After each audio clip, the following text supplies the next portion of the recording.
Queríamos ante esta efeméride, ante esta conmemoración, poder dialogar con alguna persona representativa, digamos, de todas estas luchas que viene dando, digamos, el sector, buscando visibilizar el potencial, los derechos de las personas trans o de la diversidad sexual.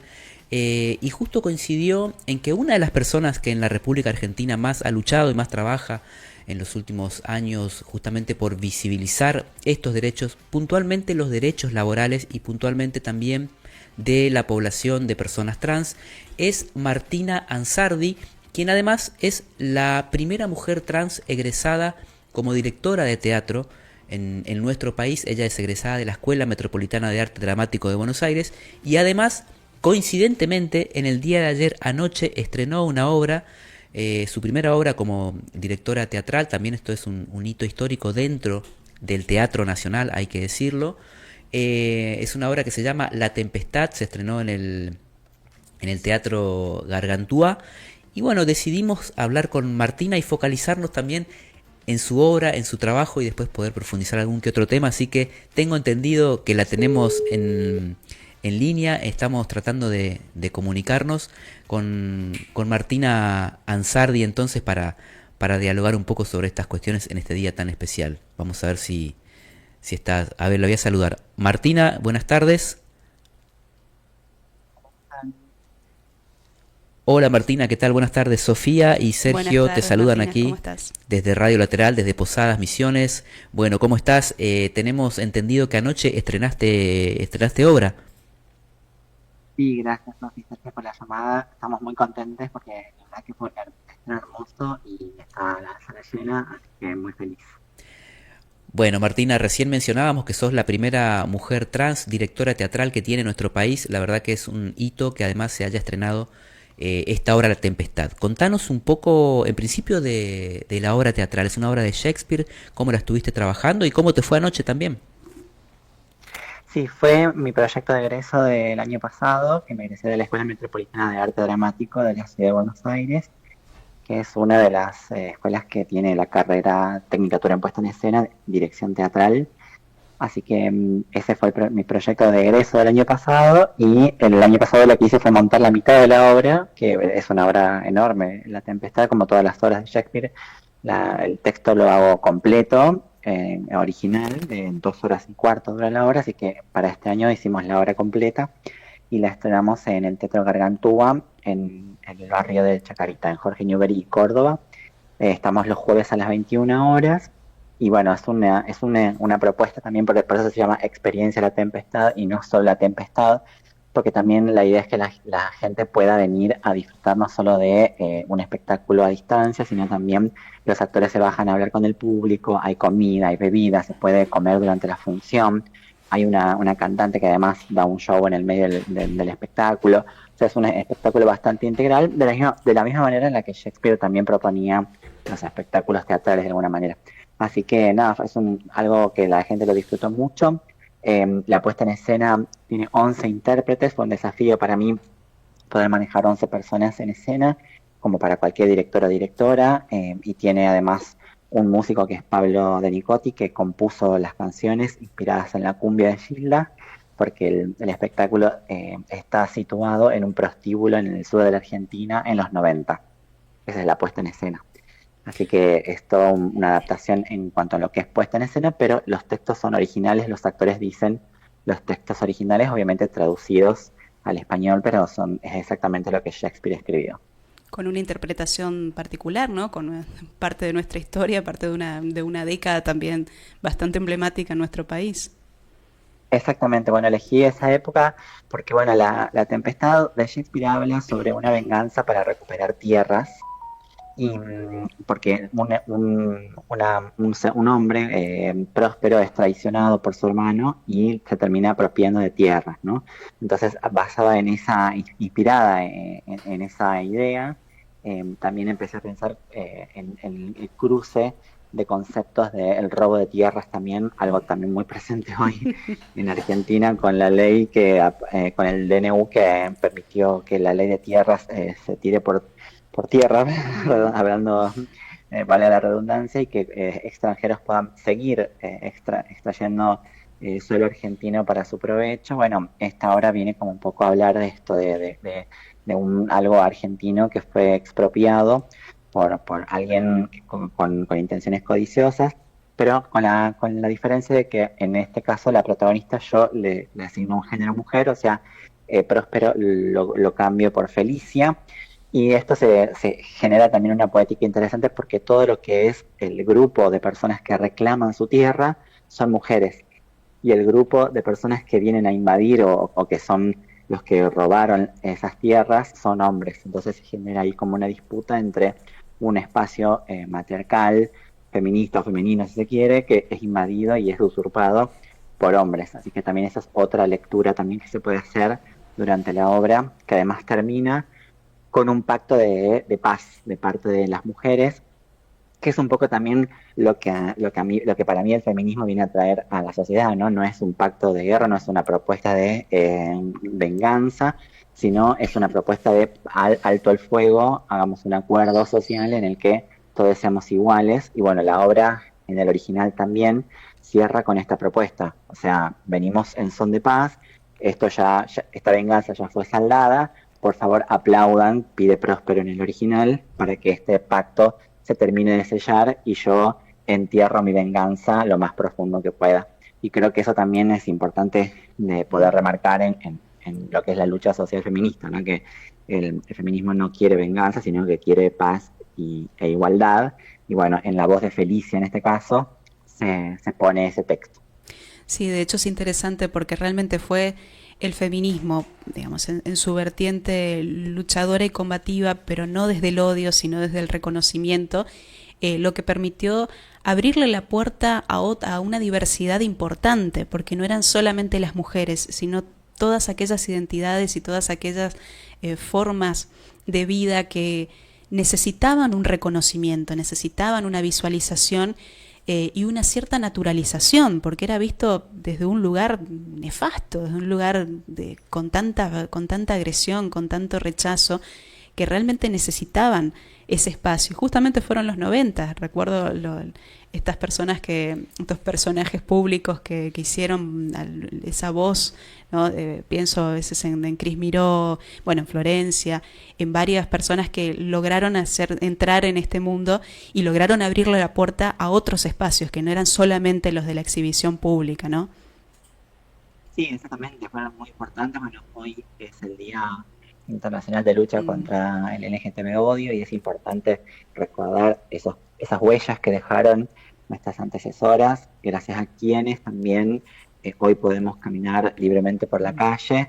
No sé si tan libre con este gobierno, pero por lo menos hasta el año pasado podíamos caminar tranquilamente por la calle con nuestros derechos ganados, ¿no? Bueno, Cris Miró y Flor de la B son dos referentes a nivel mediático, pero yo no puedo dejar de mencionar a Loana Berkins, que fue quien hizo la conversación entre el movimiento trans y el feminismo, fue quien dio la discusión en el momento en el que era propicio darla, para que el feminismo entienda que nosotras también éramos parte de la lucha de la igualdad de géneros, y entonces a partir de ahí también nosotras pudimos empezar a formar parte, por ejemplo, del Encuentro Nacional de Mujeres, claro, que se llama Encuentro Plurinacional, en el 2012, de la Ley de Identidad de Género. Así que parece mismo recordar que gracias a esas caminantas hoy podemos ser directoras de teatro, abogadas, arquitectas, periodistas, etcétera. Estamos conversando con Martina Ansardi, es la primera mujer trans en la Argentina en ser directora teatral. Anoche estrenó una obra que no sabemos, quizás el tiempo la traiga para estos rumbos. Recién se acaba de estrenar, así que seguramente habrá un itinerario que seguir, pero en principio queríamos agradecerte mucho esta comunicación, Martina, y no queríamos dejar de preguntarte para el final acerca de un tema sobre el cual seguramente en otros programas te vamos a consultar con mayor profundidad. Sos integrante de Contratada Trans, que es un espacio dedicado a garantizar el cumplimiento de la ley de cupo laboral trans y que ha tenido muchísima incidencia en la inserción laboral trans en los últimos tiempos en la Argentina. Estamos ante un momento muy particular donde todos estos derechos están siendo ferozmente atacados, no solamente desde lo simbólico, sino también desde lo práctico. Queríamos pedirte, para estos últimos tramos de la entrevista, una reflexión acerca de esto que estamos viviendo, puntualmente enfocada en lo que es el derecho, el cupo laboral trans en Argentina. Bueno, en principio aclarar que Contrato Trans lo que hace es trabajar con el sector privado fundamentalmente, que no tiene la obligación de cumplir el cupo laboral trans, excepto los bancos por una normativa del Banco Central que fue bajo el mandato de que todos los bancos tienen que sí o sí cumplir el 1%, pero después las empresas privadas lo único que tienen, en el caso que contraten a una persona trans, es una condonación de cargas sociales que en algunos casos, como provincia de Buenos Aires, se complementan con con otras condonaciones impositivas como ingresos brutos y demás que también incentivan a las empresas, sobre todo a las pymes, que son las que más les cuesta trabajar el tema de diversidad, incentivar a que puedan contratar personas trans. Sí, es necesario decir que Contrata Trans creció tanto en el 2020 gracias a que el cupo laboral trans fue agenda política. En ese momento que se aprueba la ley de cupo laboral trans, Contrata Trans ya tenía un año de existencia y que el tema se ponga en agenda pública hizo que nosotros tengamos mucha más visibilidad y que además también apoyadas en la tecnología, porque Contrata Trans tiene una página web que funciona de manera colaborativa para que nosotros podamos ordenar todos los currículums y que las empresas puedan elegir los perfiles allí para poder contratar personas trans. Bueno, todo eso hizo que Contrata Trans funcione y que además podamos lograr 100 inserciones laborales promedios por año en el sector privado. Hemos logrado también algunas en el sector público, pero casi el 100% son en empresas privadas que se acercaron a Contrata Trans para ver perfiles y obviamente contratar talento. Así que para nosotras el cupo laboral trans fue fundamental, pero también para las personas trans que no tenían un currículum suficientemente tentador para las empresas privadas, fue fundamental el cupo laboral en el Estado. ¿Por qué es importante y por qué fue importante que el Estado reconozca que era necesario un cupo laboral trans? Porque el daño lo perpetuó el Estado. Nosotras, desde que tenemos uso de razón, no hemos podido existir. Si ustedes se ponen a pensar qué hubieran hecho en su vida si hubieran podido salir libres a la calle solamente desde hace 12 años, porque la ley de identidad de género tiene solamente 12 años, realmente hubiera sido muy poco el trayecto laboral o social que hubieran podido tener. Lo mismo le pasa a la población trans. La población trans recién hace 12 años pudo salir a la calle con un DNI que diga nuestra identidad de género. Hace 12 años la policía todavía nos perseguía en las provincias. Yo soy tucumana y en Tucumán hasta el 2012, cuando se aprueba la ley de identidad de género, existían los edictos policiales con los cuales la policía nos llevaba presa solo por caminar por la calle. Hace 12 años pasaba esto. Entonces, si el mismo Estado ejerció contra nosotras una persecución, porque era un policía pagado con un sueldo del Estado el que nos perseguía, entonces tiene que ser el mismo Estado el que repare este daño perpetrado. Y había compañeras que en el 2020 consiguieron su primer trabajo formal en el Congreso, por ejemplo, que contrató a 20 personas trans el primer año, hizo realmente un trabajo enorme.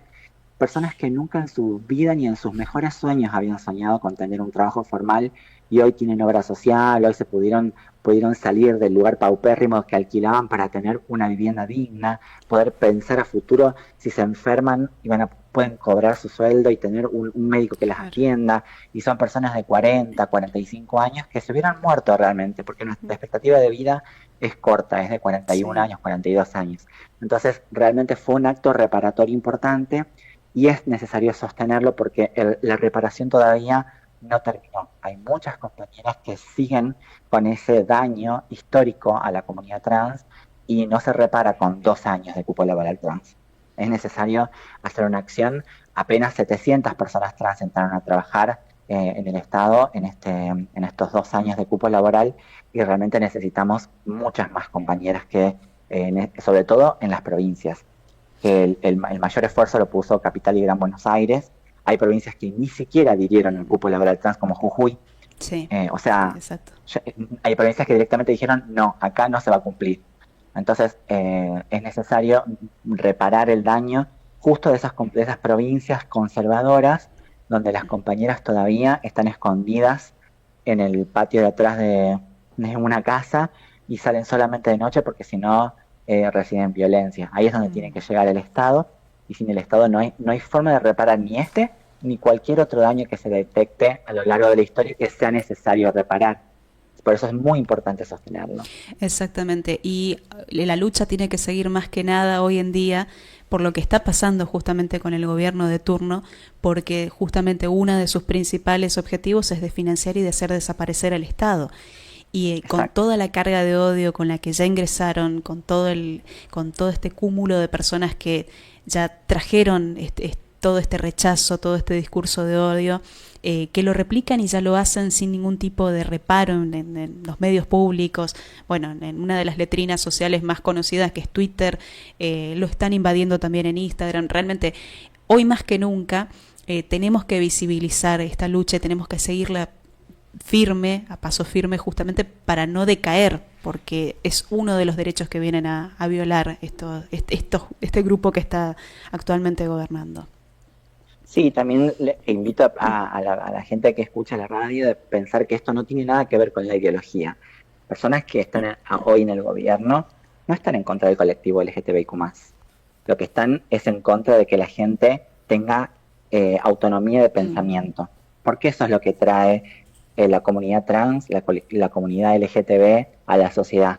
Autonomía de pensamiento, libertad de construirse como cada uno quiera, como cada Exacto. uno quiera. Pero lo que este gobierno quiere es que todos pensemos como ellos de la misma manera para poder controlarnos y poder extraer el mayor capital para quienes dominan el mundo, obviamente, que son quienes les están financiando todas las Mm. campañas en redes.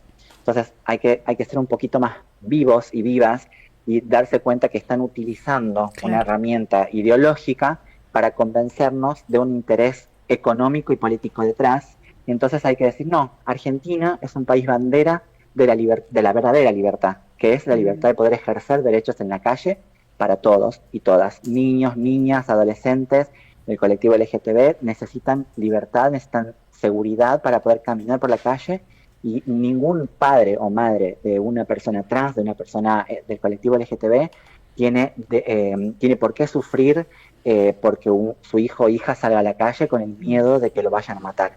Esa libertad nos la cortaron y necesitamos recuperarla y hay que exigirle a este gobierno que nos devuelva esa libertad, tanto que habla de libertad, nos tiene que devolver la libertad de que nuestros hijos puedan salir a la calle y ser libres de verdad, porque la violencia se está recrudeciendo y corren peligro las personas del colectivo LGTBIQ+. Sí, sin ir más lejos, lo que pasó, este crimen de lesbo-odio en Barracas, en Buenos Aires. Realmente, este tipo de odio, por eso digo que lo están expresando, están aprovechando el viento de suerte que tienen algunos para hacer eco de algo que ya creíamos que estaba, que ya lo teníamos, digamos, como pasado y pisado, ¿no? Esto de, bueno, Exactamente. realmente están devolviendo estos discursos a la actualidad y convenciendo a cierta parte de la juventud que todavía, evidentemente, no tiene todavía los elementos suficientes como para entender lo que significa realmente hacer valer los derechos, pero todos los derechos de los hombres, de las personas, de las mujeres, de todas de la diversidad, en definitiva, ¿no? Sí, sí, y no, no fue casual que hayan Mm. sido tres mujeres, no fue casual la ciudad donde sucedió, Mm. todo tiene un justificativo y es la apatía, la invisibilización, la falta de políticas públicas y la libertad de poder decir lo que cada uno quiera en las redes, que parece Mm. inocente, pero los algoritmos pueden llegar a hacer mucho daño Sí. y además a volver a una persona que está pisando el borde, volverla directamente borde y que pasen estas cosas. Entonces necesitamos legislaciones que nos protejan a todos, porque hoy es contra el colectivo LGTBIQ+, pero tal vez mañana sea contra los negros, contra los afrodescendientes, contra los indígenas, y de repente hay un algoritmo que empieza a levantar un discurso de odio contra las personas indígenas y se desata una persecución a las personas indígenas. Entonces, cualquiera puede ser víctima de un algoritmo que agarra un discurso de odio y lo potencia y hace que se genere odio por eso que pasa en las redes. Así que creo que hace falta también mucha innovación en el Estado y mucho control sobre todo, para que la tecnología no vaya en contra de las personas, sino que sea un apoyo para que estemos mejor. Martina Ansardi, primera mujer trans en convertirse en directora teatral. Felicitaciones por el estreno de la obra, muchos éxitos. Te deseamos aquí desde Radio Lateral y bueno, estaremos en contacto en cualquier momento. Muchísimas gracias. Muchísimas Bueno, gracias. gracias. Solo quería decir que bueno, probablemente sí podamos llevar la obra por ahí de gira. Somos proyecto elegido del programa Mecenazgo de la Ciudad de Buenos Aires, así que vamos a recibir apoyo económico y la idea es poder también hacer muchas funciones, así que vamos a estar ahí empujando para ver si podemos sacarla de Capital, pero por ahora solo repito, para pasar el chivo de nuevo, Sí. jueves 21 horas, Teatro Gargantúa en Corrientes y Jorge Newbery. Bueno, Perdón, muchísimas gracias. Córdoba y Jorge Newbery. Ah, bien. Muchísimas gracias, Martina.